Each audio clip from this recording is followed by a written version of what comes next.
अकेला कोई होता ही नहीं, सदा बसत तुम साथ। तो परमात्मा सदा हमारे साथ होता है, बस हमारी दृष्टि नहीं होती उसकी तरफ। और जिसकी दृष्टि पड़ जाती है वो फिर कभी ऐसे खाली ख्याल नहीं करता, गिरे हुए ख्याल नहीं करता। तो आत्मज्ञान के मर्म को समझना आज बहुत अच्छा लगा है, कैसे सारा अहंकार मिटने का तो मिट जाता है, तभी आपकी हैप्पी होली बनेगी। बधाई हो सभी को। गिनते गिनते त्योहार आके खड़ा ही हो गया। पावन दिन आ गया, पवित्र दिन आ गया, फागुन का दिन आ गया। आज हम सब इधर आए हैं, सभी को होली की बधाई।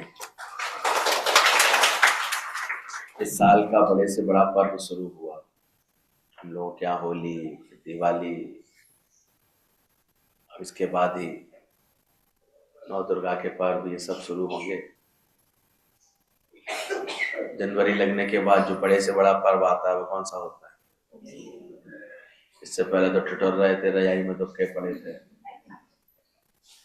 हालांकि शिवरात्रि मनाते हैं और भी पर्व मनाते हैं, लेकिन एक बड़ा पर्व शुरू होता है। सारे हिंदू पर्व परमात्मा से जुड़े हुए हैं, ये हमें परमात्मा की याद दिलाते हैं।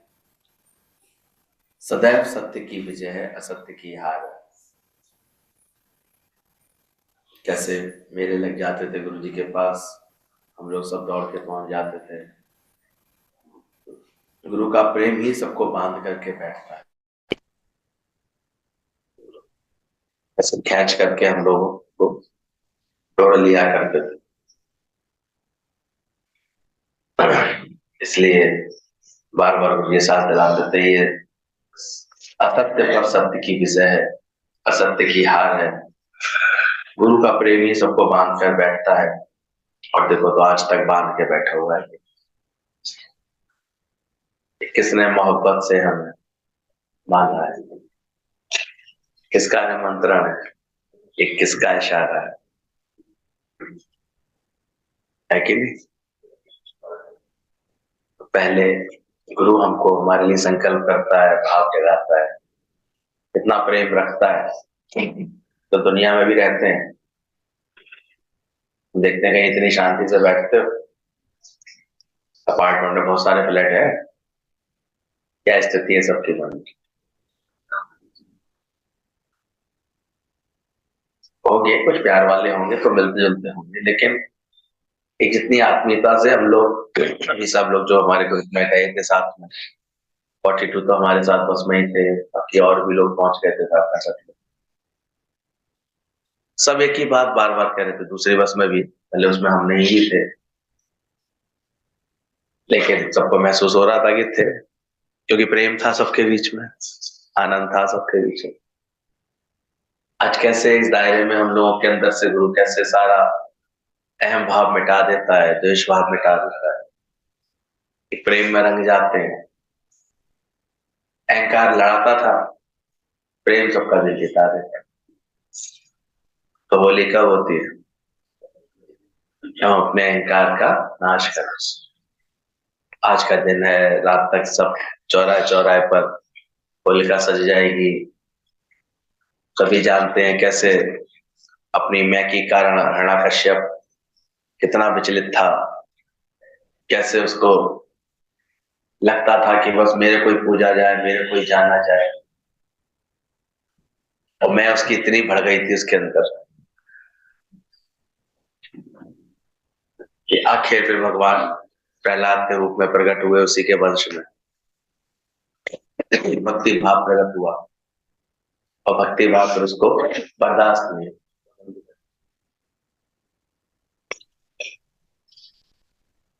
ऐसे उसको अंदर से बार बार वो उसको अवरोध करता है। वो हरि का इतना नाम लेता था, वो इतना विरोध करता,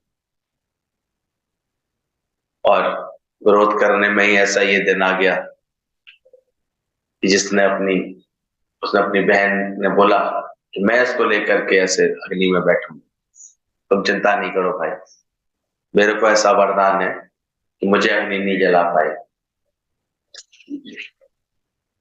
अब कैसे उस भक्त प्रहलाद को नष्ट करने के लिए उसने अग्नि में प्रवेश किया, लेकिन हुआ क्या याद है, इसलिए आज की रात की अग्नि बहुत पवित्र बोली जाती है। अग्नि ने अपना सही निर्णय दिखाया, कुछ ऐसा खेल चला कि जो ओढ़नी ओढ़ करके बैठी थी वो प्रहलाद के ऊपर पड़ गई, और वो जो है गलत भावना से बैठी थी तो वो धू धू करके जल गई। भक्त की रक्षा हुई, आसुरी भाव मिटे, इसलिए इतने हर्षोल्लास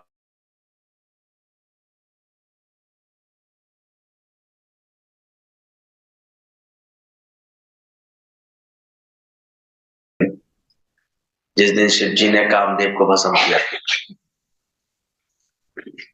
जब काम को भस्म किया था तीसरा नित्य जला करके, तो फिर इतना हर्षोल्लास मनाया गया, उसकी राख से सबने जो है होली खेली थी। अपने ब्रज क्षेत्र में तो पिछले 7-8 दिन से शुरुआत है, कभी लड्डू की होली, कभी लट्ठों की होली, कभी रंग की होली, कभी कोई होली, जो भी है तो सब ये प्रेम के प्रति। कदाचित ऐसी होली कभी नहीं खेलनी चाहिए जिससे किसी को हर्ट हो जाए। कुछ भी रंग लगाना, कैसा भी लगाना, ऐसा नहीं होना चाहिए। जब हम दुर्गति करते हैं ना किसी की, तो वो होली नहीं होती। मुझे कहते तो होली तो ऐसी होती है जिसमें हम सजाएं किसी को, रंगों से भरे उसके जीवन। कभी कदाचित किसी के जीवन में ऐसा कोई कारण आ गया है, जो रंग फीके हो गए हैं उसके जीवन में, उसके अज्ञान के कारण वो ऐसा अपने आप को मायूस बना के बैठा है, ऐसा दुखी होकर के बैठा है, तो क्या तुम उसे प्रेम की होली आके खेल सकते हो, वो खुशी दे सकते हो। तो ऐसे ऐसे हमको संदेश मिलते थे गुरु जी के कि कैसे सत्य की जीत होती है, सत्य की हार होती है। तो पावन त्योहार है, कृष्ण से जुड़ा हुआ त्योहार है, होली प्रेम का त्योहार है, रंगों का त्योहार है। खुशियां सबके साथ बांट करके रखो, हंसते रहो, मुस्कुराते रहो। इसलिए जब गुरु के पास आते हैं तो रोज हमको इन सब बातों की प्रैक्टिस करानी, हंसना हंसाना, ऐसे सब वो लटका के भी नहीं बैठो कहीं पर। जो थोड़े से लोग ज्ञान समझ लेते हैं ना, जहां भी रहो एकदम से उमंग के उल्लास के साथ। तो लोग कभी कभी त्योहार पर अमा का अपने को डरा लेते हैं, अरे रंग पड़ेगा तो पढ़ने दो ना, क्या हो, खास आता है एक बार। हाँ, सजाने वाले रंग लगाओ, तुम किसी को लगाओ तो हमेशा सजाने के लिए। उसके मस्तक पर ऐसे प्रेम का टीका दे दो। उन लोगों के संग तो हमेशा बहुत शालीनता से रहना चाहिए। उमंग वाली होली होनी चाहिए, प्रेम की होली होनी चाहिए, भावों की होली होनी चाहिए। और होली का भी अर्थ गुरु जी अक्सर कहते थे, होली माने पवित्र, be pure, be holy as your father is in heaven. तो ऐसे हमें प्रेम की होली खेलनी आनी, जिसमें हम बड़ों को सम्मान की होली खेल पा रहे हैं कि नहीं खेल पा रहे। खास हम लोगों के त्योहार इसलिए और हम लोगों के लिए अच्छे होते हैं कि जब त्योहार आता है तो घरों में जो छोटी मोटी कभी कभी वाद विवाद अनबन हो जाती है, तो समझदारी का संस्कार यही होता है कि ये मौका है, छुप जाओ, मुड़ जाओ, थोड़ा पैर छू लो, बड़ों के आशीर्वाद ले लो, उनके हित की बात सोच लो, कोई सम्मान दे दो किसी को, ऐसे तो वातावरण बदल जाता है। और जब अहंकार आ जाता है हिरण्यकश्यप जैसा, तो देखो हम क्यों बोल रहे हैं, हम ही क्यों झुके हैं, हम ही झुकते रहे, हम ही अपनी तरफ, ऐसे ऐसे भाव आने लगे। लेकिन ज्ञानी ज्ञान के बाद जब अहंकार रहित गुरु बनाता है तो फिर ये सब ख्याल खत्म हो जाता है। वो सहज प्रेम करता हुआ चलता है, बड़े आराम से प्रेम कर लेता है। अभी चितवल देखूं उज्जवल प्यारा, ना कोई वैरी। तो बोला खुशियां सबको बांट करके रखो, हंसते रहना, मुस्कुराते रहना, यही गुरु हम सबको सिखाता है। कल अग्नि को जलाया गया, कथाएं सभी जानते हैं। आज के दिन प्रहलाद की जीतो हिरण्याकश्यप का संहार हुआ। उसने कितने ही कष्ट अपने बेटे को दिए, तो नारायण का नाम नहीं लो, इतनी दीवारें सामने आती है जब कोई सच की राह पर चलता है। यहाँ भी सभी को अनुभव बनता है धीरे धीरे। जब गुरु की लगन में आते हैं, कभी कभी बहुत तरह तरह से दीवारें आती हैं। पहले तो अपना मन ही होता है, बहुत बड़ी दीवार बनता है, तो भगवान से प्रेम नहीं करने देता, सत्य की तरफ नहीं आने देता, मोह ममता ही होती है, अपनी इच्छा अहंकार ही होता है। फिर उसके बाद कदाचित किसी को लगन लगती है, तो घर परिवार वाले भी फिर उसके ऊपर बंधन से डालते हैं, नहीं ऐसे निकलने देते। तो लेकिन देखा गया जिसके अंदर में अटूट होता है विश्वास के का गुरु का, धीरे धीरे उसके सारे रास्ते लगन बढ़ती चली जाती। तो गुरु सब दीवारों को पार कर देता है। गुरु मांझी अंग संग है ही है, प्रहलाद में आह्लाद छिपा है। यानी कितने भी कष्ट आए पर प्रसन्नता ना कभी कम। तो सब हैप्पी हैं, हैप्पी हुई है, कोई अनहैप्पी तो नहीं बैठा? बता देना, कोई भी खोटा ख्याल होगा तो गड़बड़ हो जाएगी। त्योहार की शुरुआत हो रही है, दिल खोल के आगे लगाना, हंसना, खुशी देना, उमंग देना, प्रेम देना, भावों को देना एक दूसरे को। और ये तभी संभव हो पाता है जब हम अपने मिथ्या अहंकार का नाश कर लें। नहीं तो बड़ा ऐसे अकड़ के रह जाते हैं लोग, फुट से रह जाते हैं। हम क्यों बोले, हम क्यों सोचे, हमें क्या करना है, दुख मना के बैठ जाते हैं। शुक्राने नहीं गा रहे कि शुक्र है कम से कम होली पर गुरु के साथ है। एक इसका शुक्राना गाने की बात हो सकती है सत्संग के साथ। अक्सर मन की एक पुरानी आदत होती है, खुशी में बैठा होता है दुखों को याद कर रहे हो। पार्टी में होगा तो याद करेगा बेटा भी साथ में आया, उदास कर देगा, अपना ही ख्याल है नहीं इतना, लेकिन मन है ऐसा। कभी देखा करो ये कैसे अंदर ही अंदर हमारे को ऐसे कमजोर बना देता है हमारे। जब अहंकार निकलता है, मोह निकलता है, इच्छा निकलती, तब जाकर के बात समझ में आती है क्या कर ले, सबसे प्यार जगत में कोई नहीं बना है, सब अपने ही तो हैं।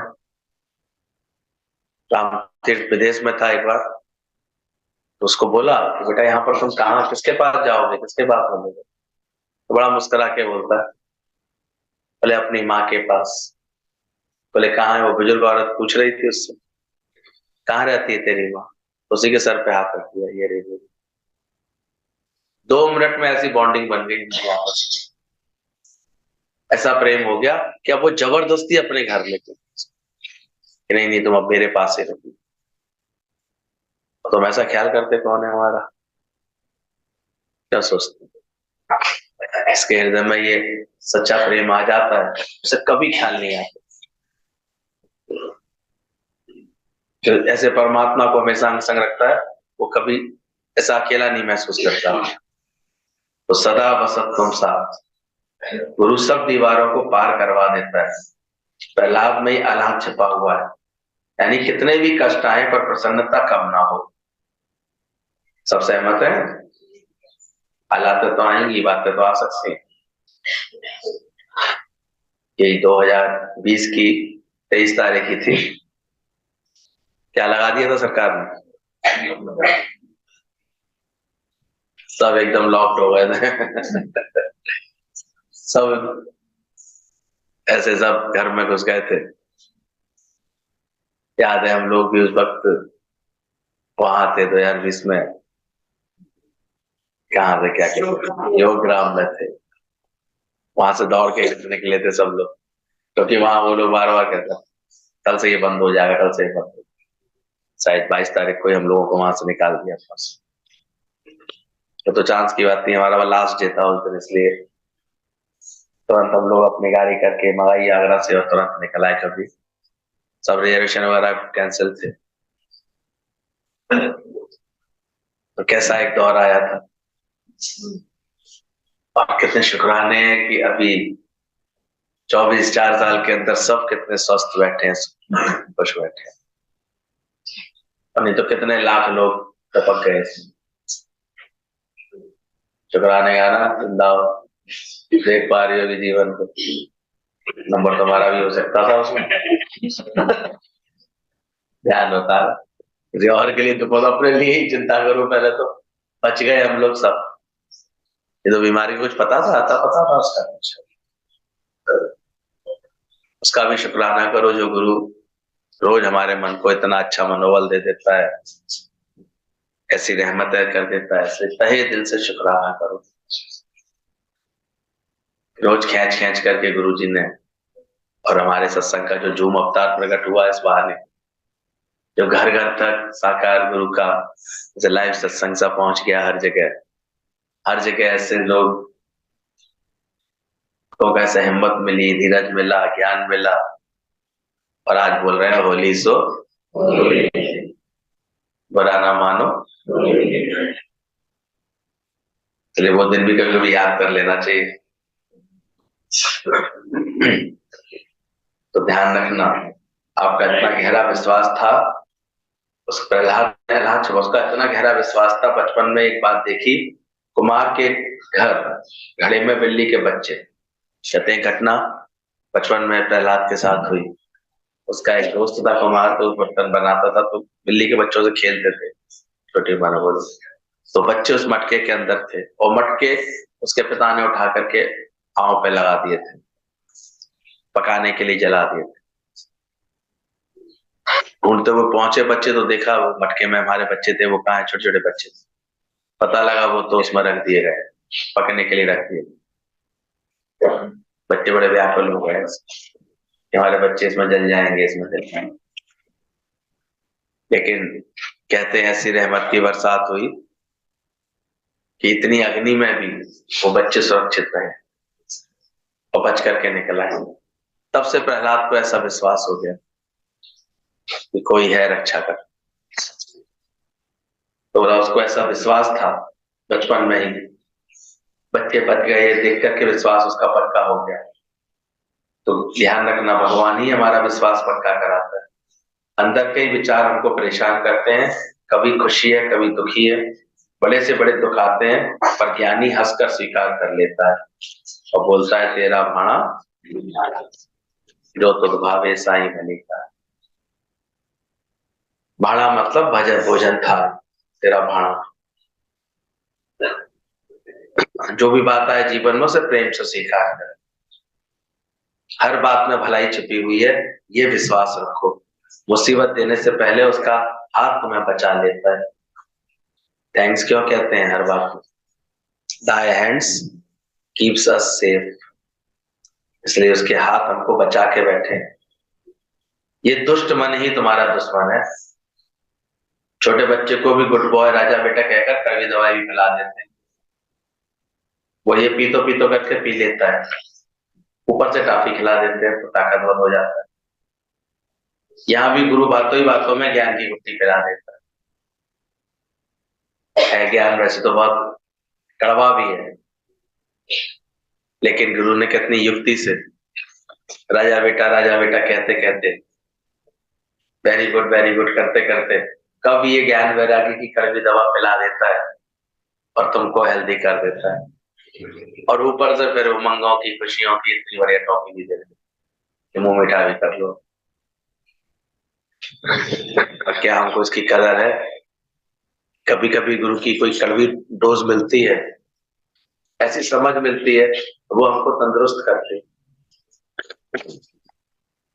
मिटा दे अपनी हस्ती को तभी मस्ती में आएगा, खुद ही जब छूट जाएगी तो खुदा तुम्हारी मस्ती। ध्यान रखना कैसे गुरु जी ये युक्ति बताते थे। बोले रास लीला में 6 महीने लगातार नृत्य चलता, हर गोपी कृष्ण के साथ डांस करती रही, नाचती रही। रासलीला का खेल बताते हैं कैसे भगवान ने ये इसी फागुन के महीने में रासलीला की। गुरु भी आकर के रहस्य लीला हमारे साथ कर, रासलीला का दृश्य देखा होगा, गोपियां और कृष्ण का एक समुदाय ऐसे, जिसमें ऐसा प्रतीत होता है कि हर गोपियों के बीच में एक कृष्ण खड़ा है। पूरा चंद्रमा के पूर्णिमा की रात वो होती है रासलीला, और कहते हैं उस रासलीला को देखने के लिए, वो कौन सी रासलीला है, तो ये बताते थे कि रासलीला में 5 चीजें होती हैं। एक तो कृष्ण होता है, और एक उसमें गोपियां होती हैं, तीसरा बोला उसमें वृंदावन होता है, वृंदावन में ही रास खेला गया, चौथा चंद्रमा होता है, और एक बांसुरी। ये पांचों जहां पर एकत्रित होते हैं वहां रासलीला होती है। इसलिए सत्संग को हम लोग एक रासलीला का स्थान भी समझते हैं। तो इस सत्संग में हमारे साथ कौन होता है? गुरु। कृष्ण समान गुरु होता है हमारे साथ, श्याम भगवान होते हैं, दुर्ला भगवान होते हैं हमेशा साथ।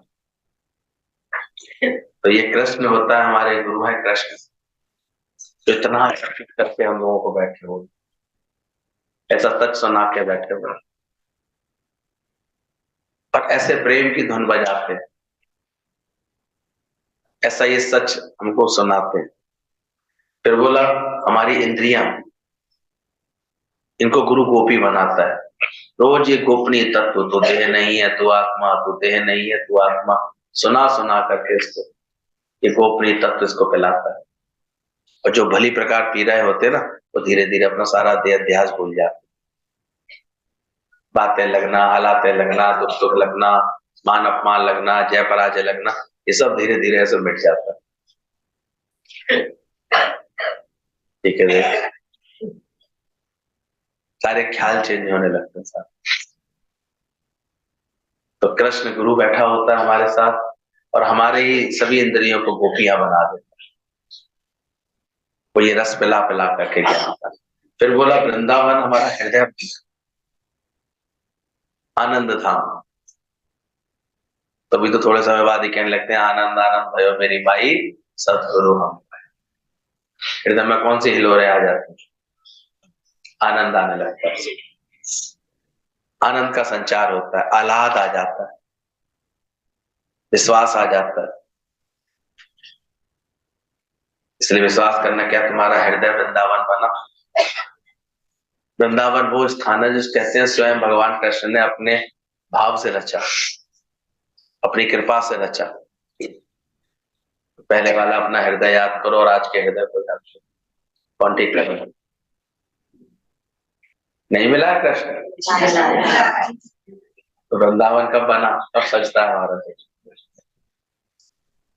तो ये हृदय रूपी वृंदावन है, इंद्रिया रूपी गोपी हैं, और साक्षात कृष्ण जो गुरु हमारे हृदय में बैठता है, जो आत्म भाव के रूप में, जो ऐसे सत्य भाव के रूप में ऐसे बैठा होता है, वो कृष्ण। ये सब एक साथ होते हैं, और जिस समय हमारा मन चंद्रमा के समान पूर्ण हो जाता है, पूर्णता को पाता है। पूर्ण चंद्रमा के दिन, पूर्णमासी के दिन कहते हैं, वो एक ऐसी रात आई थी जब रास हुआ था महाराज। तब मन इतना लीन हो जाता है परमात्मा में कि सारा वो बाहर का आकर्षण छूट जाता है। तो मन जब हमारा चंद्रमा की तरह बन जाता है, और बांसुरी तो हम जानते हैं क्या थी, कौन बजाता था, तो गुरु रोज जो है ये प्रेम की बांसुरी बजाता। हकीकत में यही है वो रासलीला, जो सच्चा रहस्य यही तो पता लगता है कि तू देह नहीं तो आत्मा है। ना मैं तनीरा ना मैं मनीरा, सतगुरु मिलने से जगा। और तुम यहां से उठते ही हो, फिर क्या बताऊं अपनी बेटी को, कैसे समझाऊं अपने बेटे को, कैसे समझाऊं। यहाँ गुरु बुलाता है, अरे सबकी प्रारब्ध फिक्स है, सबका हिसाब किताब फिक्स है, पर यहाँ से उठते ही फिर मैं मेरे का चक्कर, फिर घेर लेते हैं। और जो अपने भाव दशा को इतना अच्छा कर लेते हैं, उसका उल्लंघन कर देते हैं, समझ लेते हैं नमम नमामि, न मैं हूं न मेरा। अच्छी तरह जानते हैं जहां परमात्मा ने मुझे रखा होगा, जो सेवा होगी तो होगी अपने आप। अब मेरा मान के क्यों सेवा करते, इसलिए हम निष्कामी नहीं हो पाते। अपने मैं मेरे के लिए इतने भाव होते हैं कि अचानक कोई दूसरा बच्चा मिलेगा, प्यार नहीं करता, मेरे के लिए जाता रहेगा।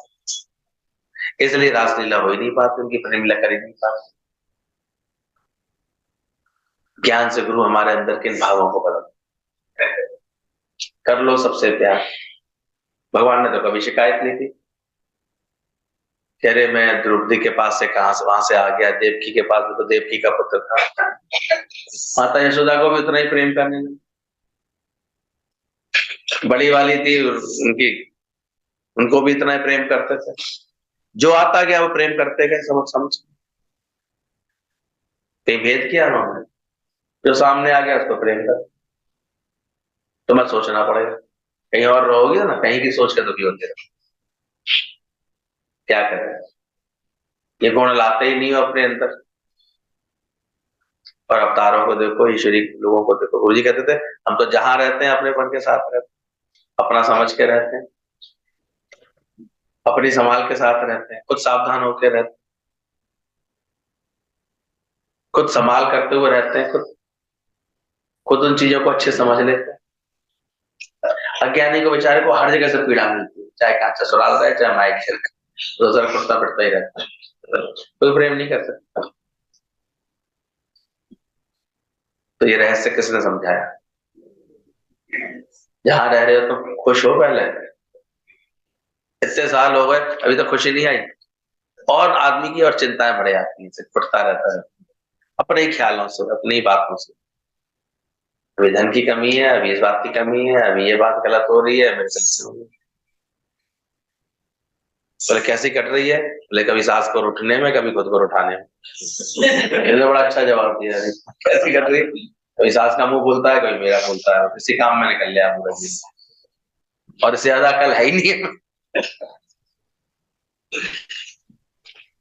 ज्ञान के बाद धीरे धीरे अकल आती है क्या?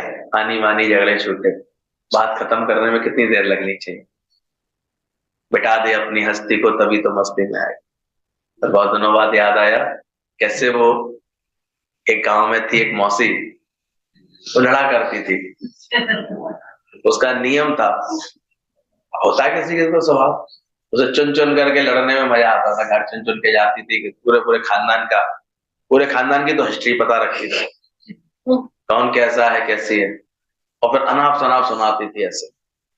तो गांव वाले तंग आ गए थे, तो उन्होंने ऐसी एक योजना बनाई थी कि भाई ऐसा करो मौसी, अब एक घर एक दिन का निश्चित कर लो, तो कम से कम 60-62 घर है हमारे यहाँ, तो कम से कम 2 महीने तक तो हर घर में शांति रहेगी। उसे पता हुआ कि मौसी आज इस घर में है।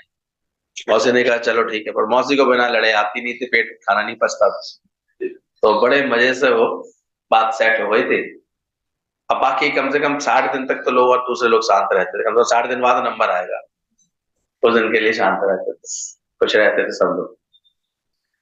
लेकिन एक दिन एक जगह एक घर का नंबर था, उस घर में 1 महीने 1.5 महीने पहले एक नई बहू आई, तो सास बेचारी बड़ी घबरा रही थी, क्या होगा, आज तो मौसी का नंबर है, हमारे घर में आएंगी, न जाने क्या कहेंगी, कितना उल्टा सीधा कहेंगी, कितना बुरा बुरा बोलेंगी, कैसे मेरी नई बहू क्या सोचेगी, इसको पता लगेगा हमारे यहाँ के बारे में, पता नहीं पहले छुपाते क्यों हो, जो पता लगने में तो डर लगता है। सरल बनो ना, सहज बनो, जो बात है सच्चाई से बताओ, और खुद प्यार वाले बनो तो फिर प्यार ही रह जाएगा। कौन नहीं समझता कि व्यर्थ की चतुराइयां लोग दिखाते रहते हैं। हर एक से खुद ही सच्चाई से चलो, तो छुपाने की जरूरत क्या है? तो ये सब भाव आने की जरूरत ही क्या है? क्या सोचेगी, क्या करेगी, हमारी प्राइवेसी न चली जाए। व्यर्थ में ऐसे लोग, उन्होंने तो गुरु जी के पास कभी ये सब देखा ही नहीं, इतने सरल बने रहे, इसलिए पहले दिन से इतना अपनापन लगा उनके साथ, ना हमारी कोई बात उनसे छुपी, ना उनके जीवन की कोई बात हमें पता है कुछ छुपी है, एकदम ऐसे। एक सत्संगी बस उनके जीवन में देखा, सत्संगी वो खुद करते थे, सत्संगी करना सिखाया। पता नहीं लोगों को यानी क्या क्या बात उनके दिमाग में रहती, क्यों ख्याल आते हैं। तो वो भी ऐसे ही परेशान हो रही थी, तो बहुत थोड़ी होशियार थी, उसने देख लिया ये सासू माँ सुबह से बड़ा से परेशान है, चक्कर काट रही है, पसीना सा आ रहा है इनको, ऐसे अंदर ही अंदर उलझ रही है। मम्मी क्या बात है, आज आपकी तबीयत ठीक नहीं? उसने दवाई वाई दी, बीपी चेक किया, दवा दी उसको। मम्मी ऐसी क्या बात है बताओ से? बोले बेटा तू नहीं जानती, आज मौसी का नंबर है। बोले आज अपने घर का नंबर है, मौसी आएंगी और ना जाने बेटा क्या क्या बोलेंगी, क्या क्या। बहुत समझदार थे। कहते माँ मैं जानती हूँ ऐसी प्रकृति के लोग होते हैं। वो कुछ ही बोले तू क्या सोचेगी, बोले मैं कुछ नहीं सोचूंगी, आप चिंता नहीं, आप आराम करो, मौसी को मैं देख लूंगी। और अब तो सास और घबरा गई, बोले मेरी बहू क्या इससे भी ज्यादा, मौसी से भी ज्यादा लड़ाका है क्या? तो और परेशान हो गई ऐसे। आखिर उसने सास को समझा दे कुछ नहीं होगा, मैं बिल्कुल चुप रहूंगी, कोई बात नहीं भाई, बताओ अपनी तबीयत खराब हो, वो सलाह दी।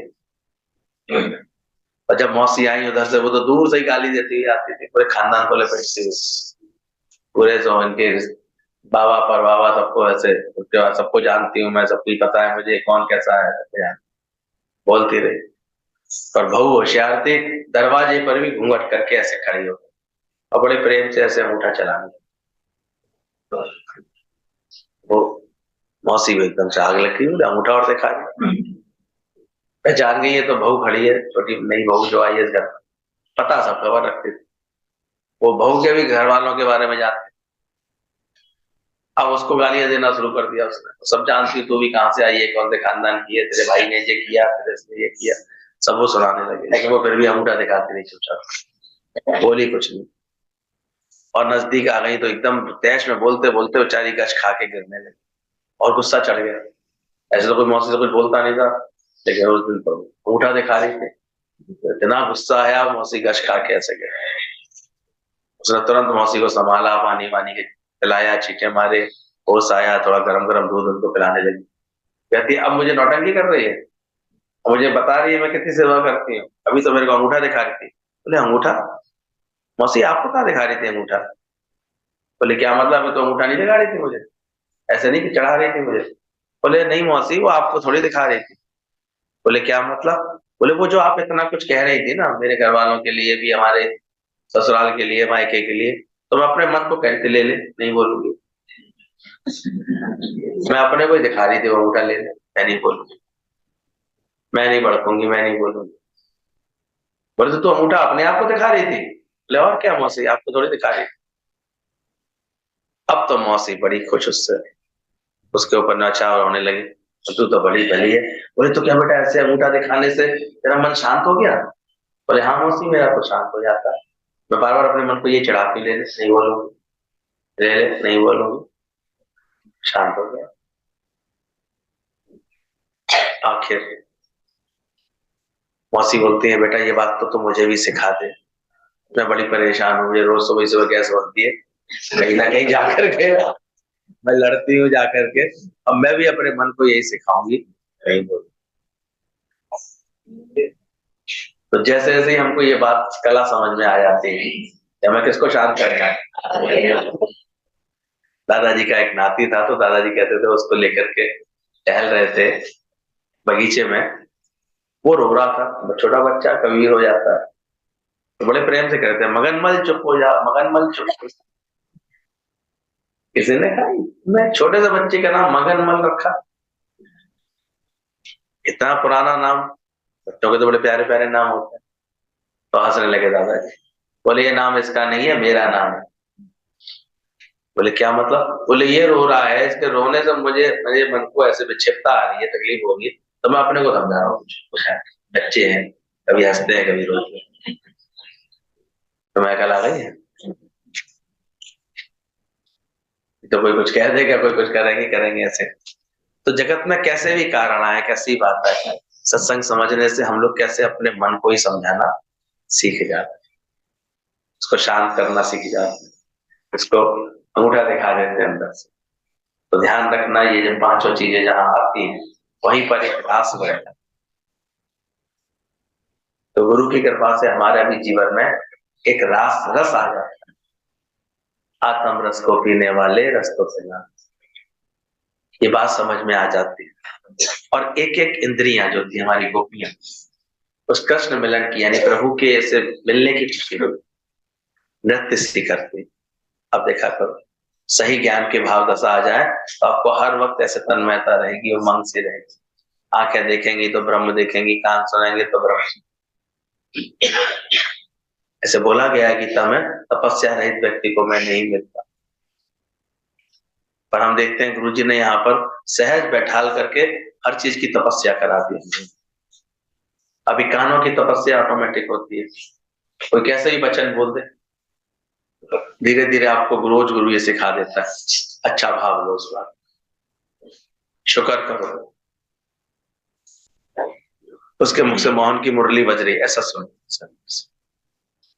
ये कानों की तपस्या, शब्दों को मीठा मीठा करके ऐसे लेने लगे, क्या हुआ उसमें, और फिर ऐसा बदल बदल के आचरण देने लगते हैं तो अपने आप ठीक होने लगता है। अभी कोई बुरा नहीं है भले मन के वास्ते। ये तो जब ज्ञान नहीं होता था तो कैसे एकदम अड़ते थे, लड़ते थे। अभी झुकना मुड़ना ऐसे सीख जाते। तो कानों की तपस्या, आंखों की तपस्या, see God everywhere, everything is God, nothing but God. बोला जवान की तपस्या कि मुख से निकले तो किसी को ऐसे शब्द निकले जो उसको ऐसे हिम्मत दे, चढ़ाए उसको। अनजाने में ही एक तप गुरु हमारे जीवन में डाल देते। इस सत्संग में नियम से आना ही एक तपस्या सी बन जाती। कोई अलग से हमें समाधि लगा के बैठने की जरूरत ही नहीं पड़ती। ये जो ऐसा आनंद, ऐसा रास का महत्व ऐसे समझ में आ जाता है, मन ऐसे पूर्ण हो जाता है पूरा अपने आप। पूर्ण चंद्रमा ऐसे खिल जाए, खिली खिली गालियों कर बेटे मन जी मोहन। या दिल लगा के देखो, अब कभी कभी जो दिल लगाता है उसकी नहीं कर सकता, का पूरा दिल लग जाए सत्संग से। तो इस समय ऐसे समझ ले गुरु की बात। गुरु की बांसुरी जो नित्य सुन रहा हो, सोचो किस स्थान पर आती थी मस्त होकर के गोपी। हम सबके जीवन में भी तरंग किससे भरती है। तो रोज सत्संग की बगिया सजाई। अभी तो रोक दिया, कल तो वैसे उल्लड़ है, कल भी समय से बोला है कि आ जाना भाई, इतना सारे तक कर देंगे, जो भी सत्संग के लगन में आ सकते हो। कल शाम को भी आराम करेंगे, लेकिन परसों सब फिर से ढंग से मिलेंगे। मंदिर का एड्रेस डाल दिया, ठीक, फिर मिलन कर लेंगे। बाकी तो जिसको आना होगा वो तो सुन करके कहीं ना कहीं पहुंच जाएगा, मिलते रहेंगे। क्योंकि मिटा दे अपनी हस्ती को तभी मस्ती में, खुद ही जब छूट जाएगी तो खुदा। हम देखते जो शाम को भी जिनको लगन होती है अपने आप पता कर लेते हैं, फिर बैठ जाते हैं शाम को। यहाँ कल भी इतनी अच्छी महफिल सज गई। तो रोज गुरु की ऐसी कृपा होती है कि सारे समय मन ये वृंदावन बन जाता है, समझ रहता। तो रासलीला में 6 महीना लगातार नृत्य चला। कहते हैं ऐसा खेल हो गया था भगवान का कि 6 महीने तक और रात ढली नहीं, सब ऐसे बेसुध हो गए थे। तो ऐसे ही जब गुरु की सही लगन आ जाती है अंदर से तो फिर सब बिसर गई, सब तात पर आए। ऐसे बेसुध हो गए थे हम लोग सब। ऐसे जब भी ऐसे साथ मिलता है गुरु का, ऐसे अंदर से सब खत्म हो जाता है, गिनना गिनाना सब खत्म हो जाता है। हर गोपी कृष्ण के साथ नृत्य करती रही, उन्हें पता ही नहीं चला। बाहर का गुलाल तो छोड़ना मुश्किल होता, छुड़ाना, पर ये प्रेम का गुलाल हम छोड़ना नहीं चाहते। बाहर का तो रंग देखो लगाएंगे भी अगर, तो फिर सब 11 साल 12 बजे तो नहाने की कोशिश करेंगे, छुड़ाओ उसको, हटाओ, जल्दी से हटा लो उस रंग को। पर गुरु जो प्रेम का गुलाल लगाता है वो कहाँ हटा, तो वो ऐसे लगाने का ही मन करता है। रंग वाले देर क्या है मेरा चोला, ऐसे ऐसे सुंदर सुंदर भजन गाया करते थे गुरु जी। वो तो बांधा बैठा ही है, असुरों का नाश करने के लिए आता है। बोले फॉरेन में एक थेरेपी चली है, वहां भी एक ये इस तरह की बनाते हैं कि तुम्हारे अंदर कोई भी खोटा ख्याल हो, खोटा संकल्प हो या कोई बात मन को परेशान कर रही हो, वहां भी उन लोगों की बेबी चलती है कि कागज पे लिख दो और कैंप फायर करते हैं वो लोग, और वो इस फायर में डाल दो। तो हर जगह रंगों का, अग्नि जला करके एकत्रित होने का, ये फेस्टिवल को इस तरह मनाने का ऐसे रिवाज होता है।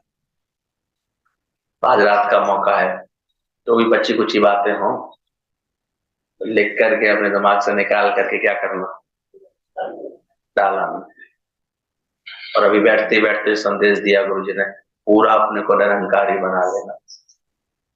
आप मिटाइए ताशय पाइए और कैसी चलो, आपा मैट जगत में बैठे नहीं किसी से।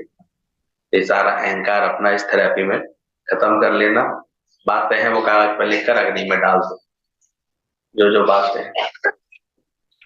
कभी तुमसे ना बातें निकल रही है तो गुरु के हेल्प ले लो, निकलवा देना, सारी अंदर से तर निकाल देता है। बच्चा चलना सीखता है तो माँ कांटे शीशे सब हटा देती है। गुरु भी सारा समय ये बोध देता है, विवेक जागृत करता है, कहते हैं तुम बस चलना तो शुरू करो इस ज्ञान के रास्ते। इसकी सारी रुकावटें गुरु स्वयं दूर करते। जैसे माँ बच्चा अगर चलता है तो माँ को चिंता होती है रास्ते में कोई चीज पड़ी तो नहीं, इसके पैर में कोई चुप तो नहीं जाए। वो खुद घर की सफाई बड़ी तत्परता से करती है, वो भी सो रहा है पहले घर साफ करो, कहीं कोई चोरने वाली चीज तो नहीं लगी है।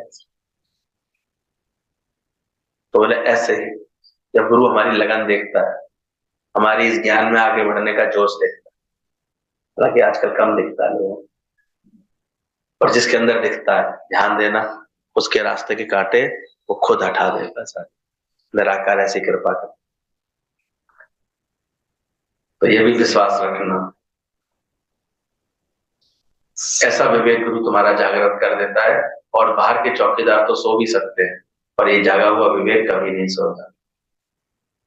गुरु ने सबके हित के लिए जीना सिखाया है, किसी लिए भी गंदगी नहीं रखो। भगवान का हर एक अवतार 12 अवतार, एक अवतार 12 अवतार भी है।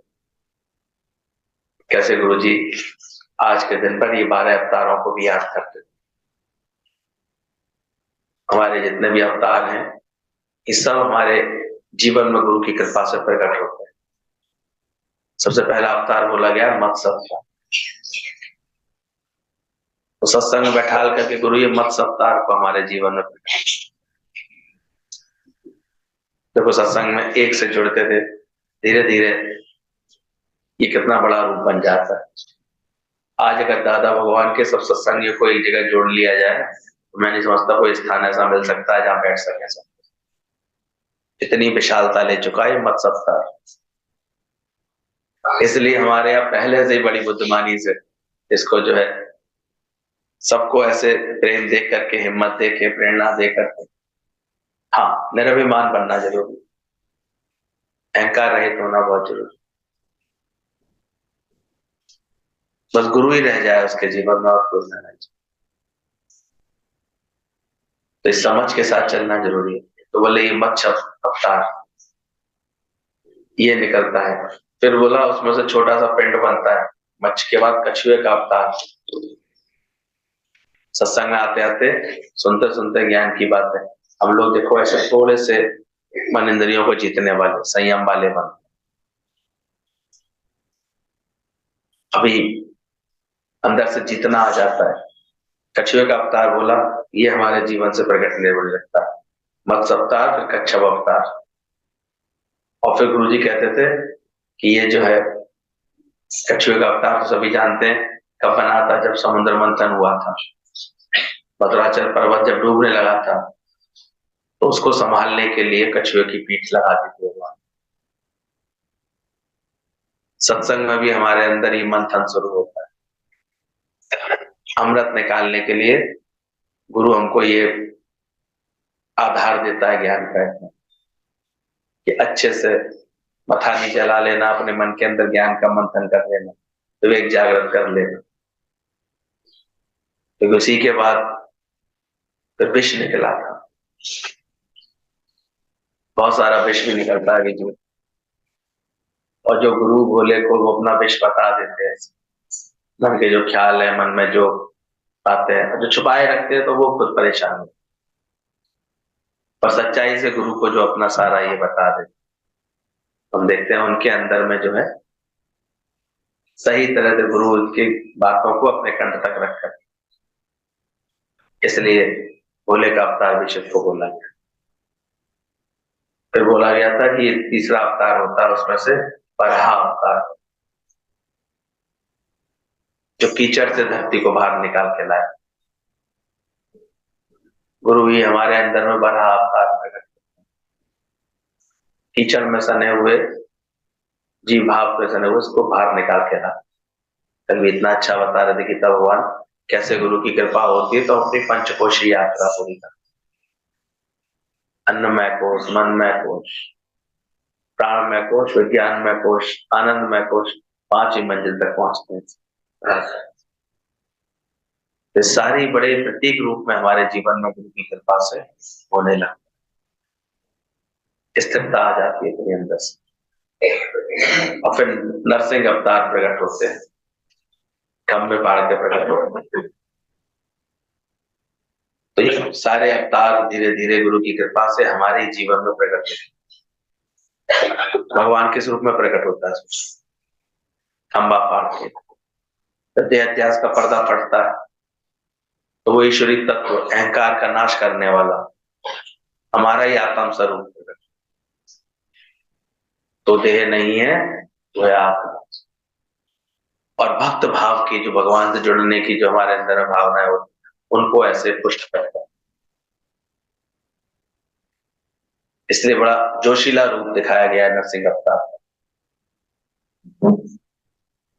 वो प्रकट हुए जब नरसिंह अवतार, देखो कैसे, याद है वो पहले तुम्हारा क्या बने थे तुम उसमें?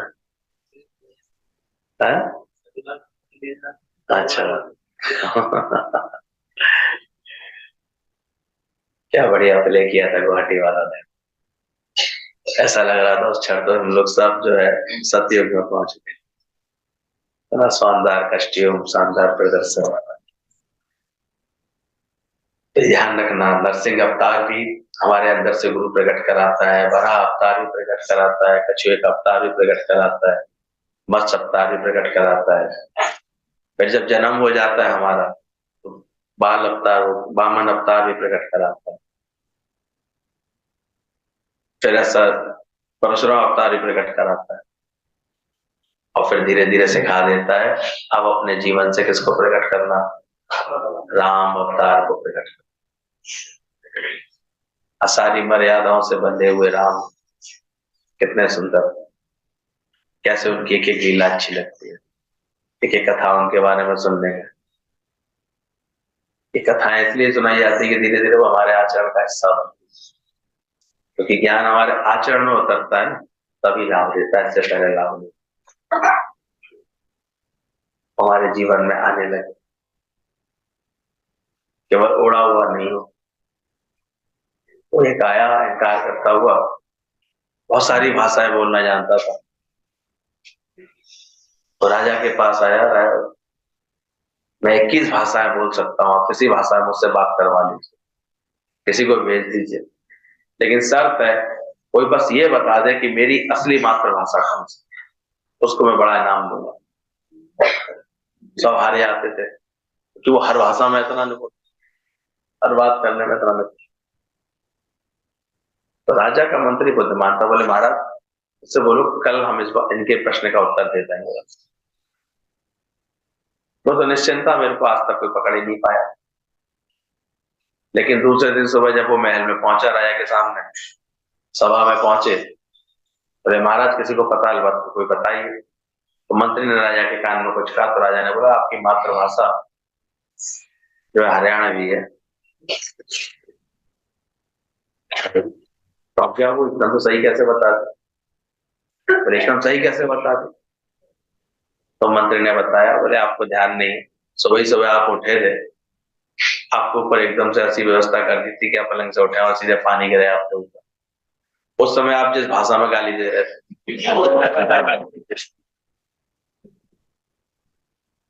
वही आपकी मातृभाषा थी। अचानक परिस्थिति आने पर ओरिजिनलिटी निकल आती है। तो हम भी बहुत पढ़ाते लिखाते हैं यहाँ बैठे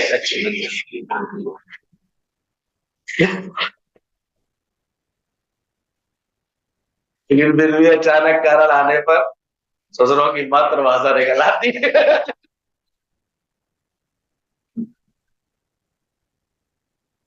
कुछ ऐसा अभ्यास करो जो ये ना निकले, पुराना भूल स्वभाव ना निकले, उसको जीतते जाओ, खत्म करते। अल्लाह प्रकट करो, ज्ञान ऐसे प्रकट करो। तो अंदर देखना, हर मिनट ऐसे अपने पीते चले जाओ, जीवन का एक एक भी क्षण वेस्ट नहीं करो, ज्ञान से इतना मन लगाओ।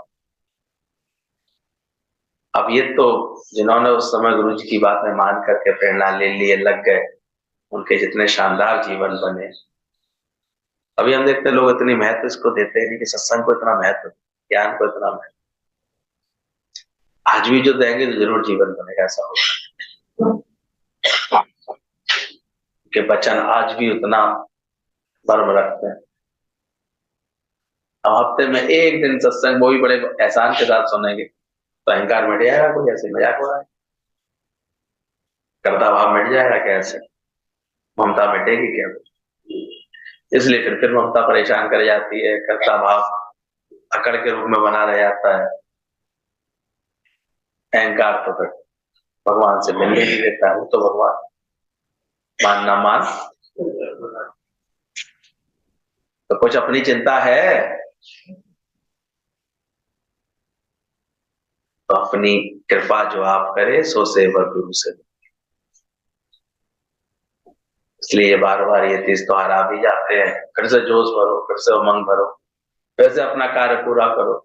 और जब तक ना हुआ तेरा प्रभु से मिलन, सुख से कभी नहीं सोना, होना कभी नहीं खोना मनुष्य जन्म को। शानदार होली बनाना, अच्छे से परमात्मा की होके रह जाना। HOLY होली, होली मीन्स पवित्र, बी होली, बी हम्बल। ऐसे अपने जीवन को बनाते जाना। सुंदर मौका है, अगर कोई राग द्वेष की गांठें बंधी हो वो खोलते जाना, मिटाते जाना, नमन करते जाना। गुरुजनों को हम जितने भाव से, जितने बड़े रूप में अपने जीवन में ऐसे मानते रहते हैं, अपनाते रहते हैं, एवं ऊंचा हो वे सोई तिस ऊंचे, तो उच्च भाव में वो हमें अपने आप लाते। जितना हम गुरु को जितना से देखते हैं, ऊंचे भावों में देखते हैं, क्या नहीं कर सकता। जब मेरा गुरु सबसे प्यार कर सकता है तो हम नहीं कर सकते। मेरा गुरु हर बात में आनंद में रह सकता है, हम नहीं रह सकते। मेरे गुरु को जगत की कोई बात ऐसे हैरान परेशान नहीं करती है, तो हमें कैसे करते ऐसे? पूत कैसा,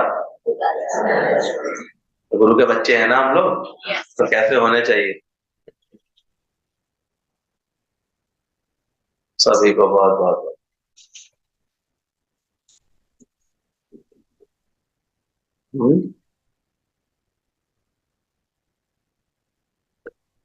होली सो